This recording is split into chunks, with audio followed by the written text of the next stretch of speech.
Hey guys. I know this angle is not terrific, but hopefully it's not too bad. In fact, hold on one second. If I have this up against this, then maybe it won't shake, but it's kind of cutting off my head, but hopefully that's all right.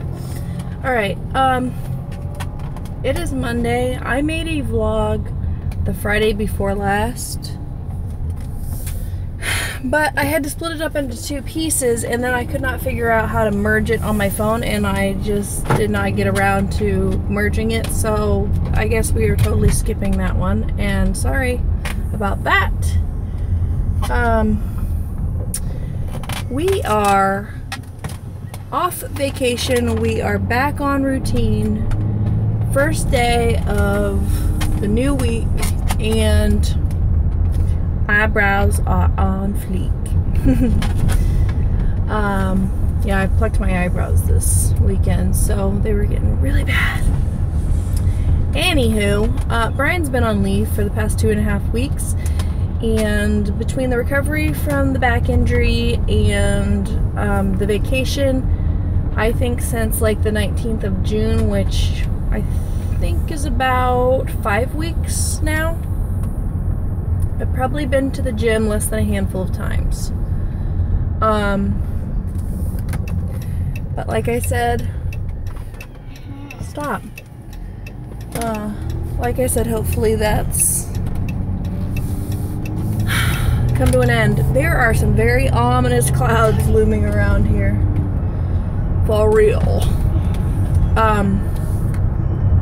Yeah, you know, I can't help but ask myself, like, what if I had never gotten injured? You know, what kind of progress would I have made by now? Because I am about 99% certain that I have regained the weight that I had lost in the previous 5 weeks. Although I have not weighed myself in 5 weeks. So if you recall, like the 17th or maybe a few days before that of May is when I got the Fitbit, and I think a couple days before that I was 203, or maybe I was 203 the day I got the Fitbit, I don't remember. And then on the 19th of June, which was, I believe, approximately 5 weeks later, it was 195, I think. Or maybe I was a little bit higher at that point. I don't know. But I had lost like 7 pounds in that 5 weeks, and then now I believe I'm like back up to 203 or more.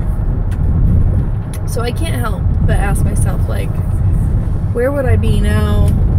You know, how much stronger, how much more fit, how much more would I be able to do if I hadn't gotten injured, and if I hadn't like let myself go on vacation, which is really just another excuse to fall back into really horrible habits, and I was on such a great path.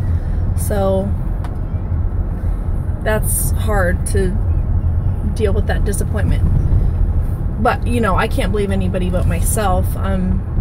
You know, not necessarily for the injury, but you know what I mean, from my choices. Can you tie this up? Shh. Of course, I got all 3 girls with me, and everything is crazy. Can you tie it up? Shh, Alana, tell her to be quiet, please.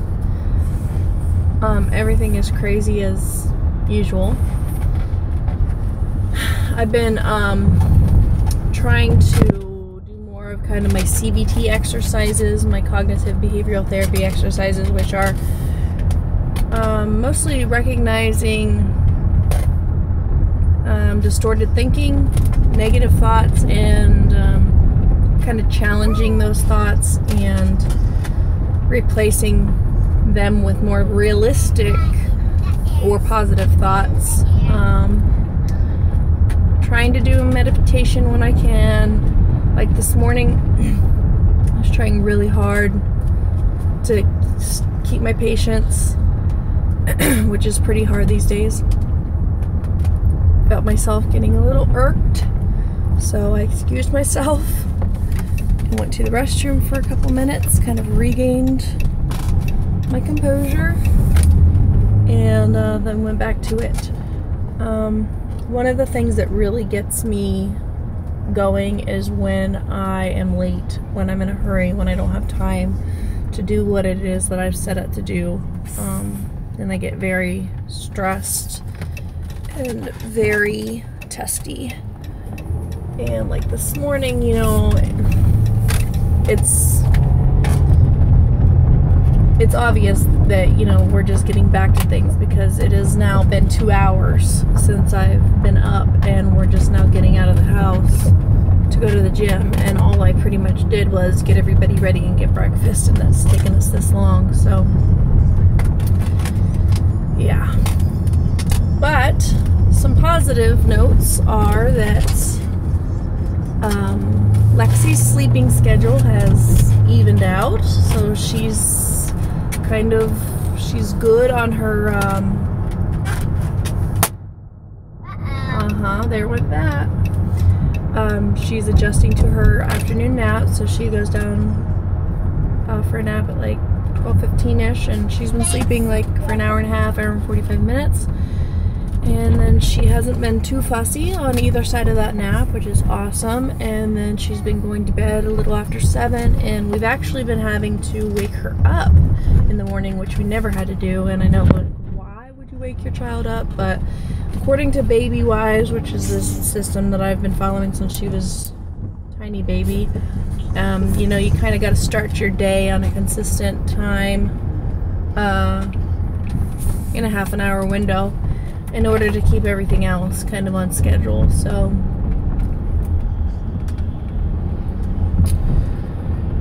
that road is closed. Yeah, so anyway, I've had to wake her up at 7:45 this morning, and so that's good news, great news. She's been sleeping well, so that's a lot less stress on me.